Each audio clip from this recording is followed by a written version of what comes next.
dan saudara-saudara yang terkasih, dari keseluruhan pembacaan kita pada saat ini, dari Efesus pasal 5 ayatnya yang ke-22 sampai ayatnya yang ke-33, saya mengangkat tema yang akan bersama-sama untuk kita renungkan pada saat ini, yaitu komitmen untuk pacaran sampai tua. Komitmen untuk pacaran sampai tua.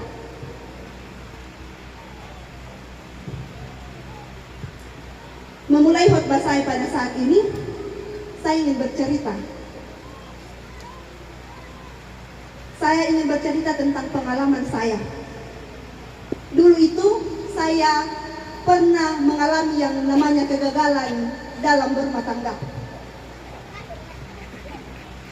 Pada waktu itu usia saya masih anak-anak, masih umur 17 tahun, dan saya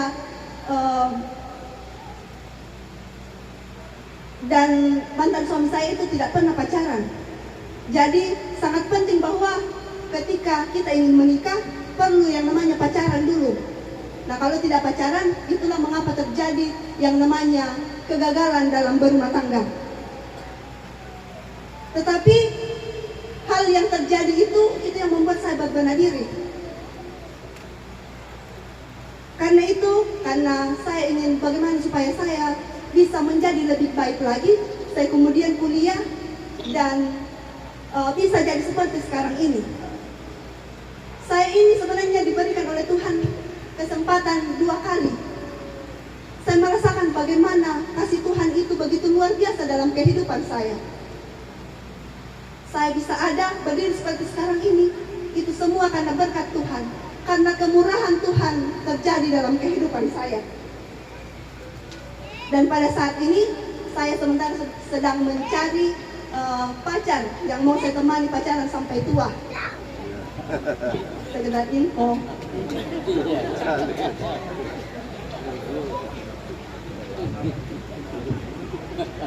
Ya, keluarga dan jemaat yang dikasihi oleh Tuhan, komitmen untuk pacaran sampai tua.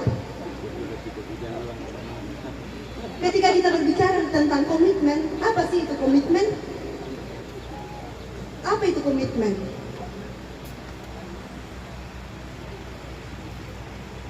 Komitmen itu adalah tindakan atau kewajiban yang mengikat kepada orang lain dalam hal tertentu atau tindakan tertentu.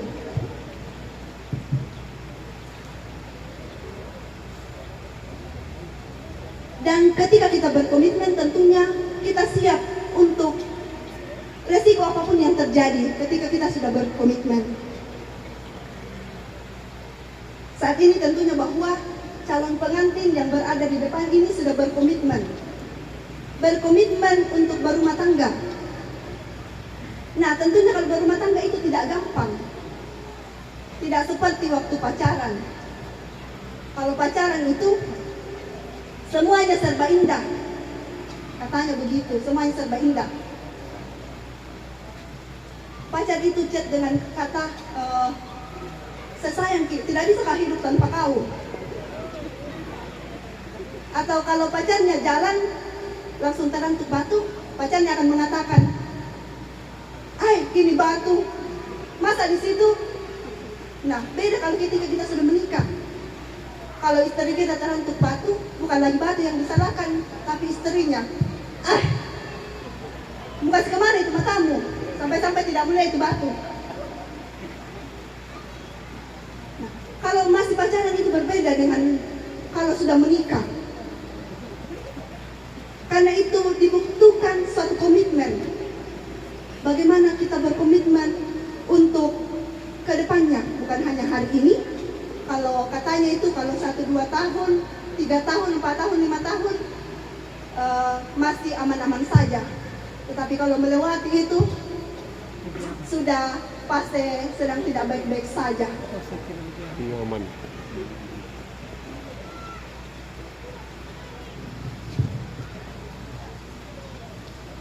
Komitmen. Komitmen di sini yang saya maksudkan itu bukan komitmen secara pribadi, tetapi komitmen iman. Karena kalau kita berkomitmen pribadi, maka ketika kita menghadapi masalah, karena komitmen pribadi ya segalanya tidak bisa teratasi.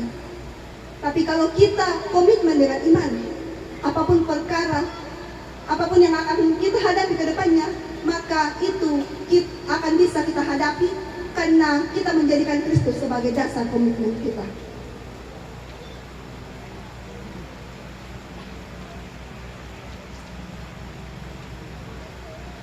Sebenarnya itu dibutuhkan yang namanya komitmen. Karena ketika memasuki bakaran rumah tangga, itu hal yang tidak gampang. Yang dulunya kita tahu bahwa calon saya ini, pacar saya ini adalah orang yang baik. Dia tidak akan pernah melukai hati saya.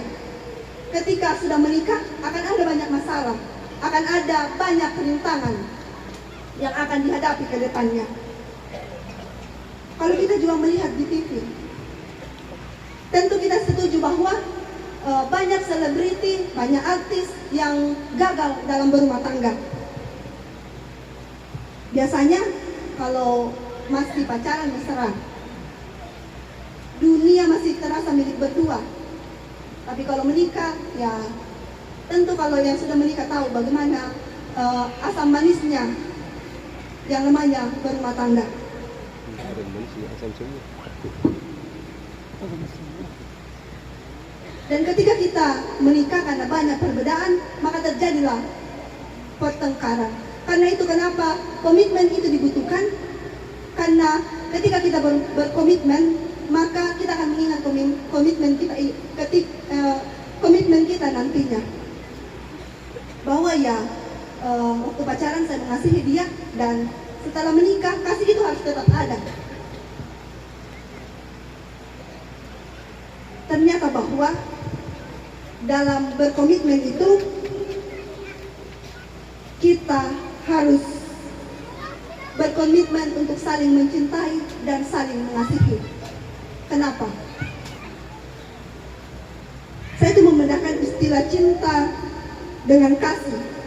Kalau cinta itu biasanya datang lewat mata, dan kalau cinta itu umumnya meminta. Dia akan meminta tiada hentinya. Tidak akan ada puasnya. Dan kalau cinta yang seperti ini itu disebut dengan cinta monyet. Beda dengan kasih. Kalau kasih itu bersemi dari lubuk hati. Kasih itu lebih senang memberi daripada menerima. Itulah sebabnya mengapa dikatakan bahwa kasih itu sabar, kasih itu murah hati.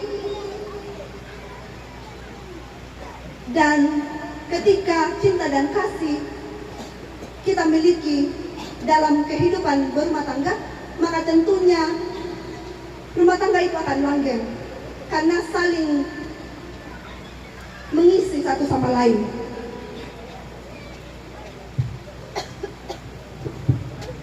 Bapak, Ibu, dan saudara-saudara yang dikasihi oleh Tuhan, tidak salah rasanya kalau saya bercerita di sini tentang bagaimana kisah orang tua saya, kisah mama dan papa saya. Kenapa saya bercerita tentang ini?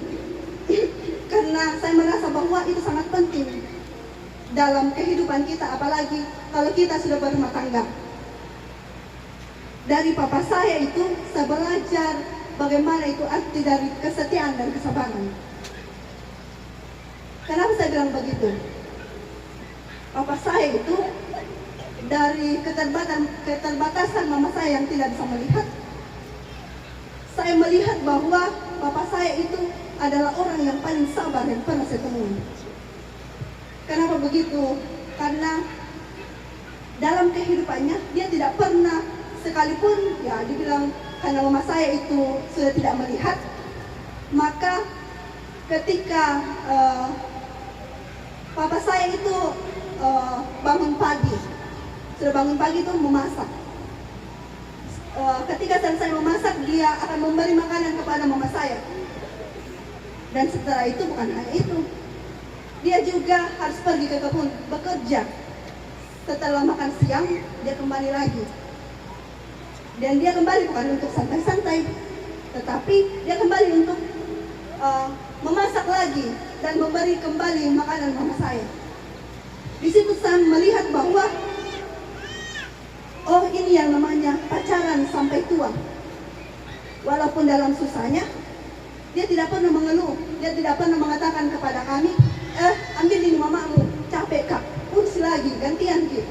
Dia tidak pernah mengatakan itu.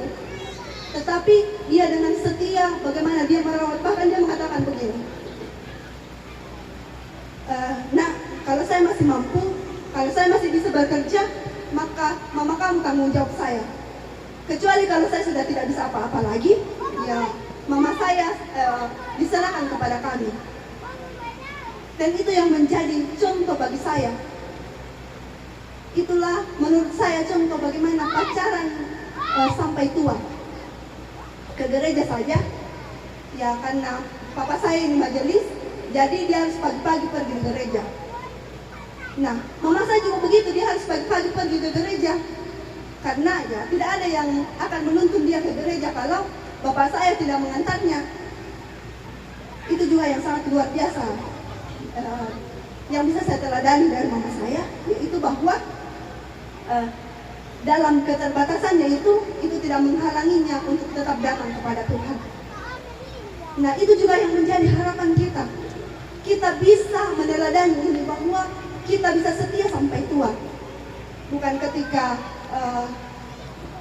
contohnya saja ketika nanti Sadrak dan Ita berumah tangga, ya kalau Ita sakit, Sadrak mengatakan bahwa kembali ke rumahmu, nanti kalau sembuh baru datang lagi. Tidak seperti itu adalah tanggung jawabnya. Jadi dia tidak mengatakan atau dia mengatakan begini, kalau makan kembali ke orang tua masing-masing. Sudah bikin makan baru kembali ke sini. Tidak seperti itu.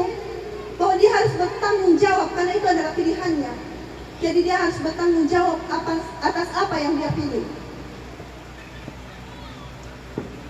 Kenapa pernikahan itu harus dilihat sebagai komitmen? Karena komitmen itu harus dibangun untuk saling mengasihi, untuk saling mengingatkan dan saling mendoakan. Karena itu begitu penting untuk berkomitmen.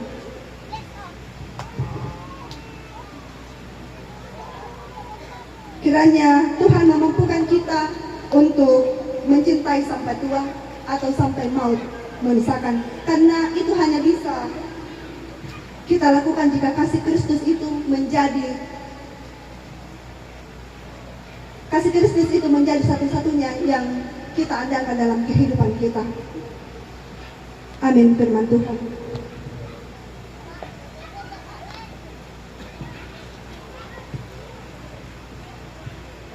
Untuk merespon firman Tuhan yang telah bersama-sama kita dengarkan pada saat ini, kita memuji Tuhan dari kidung pujian Bapa Surgawi.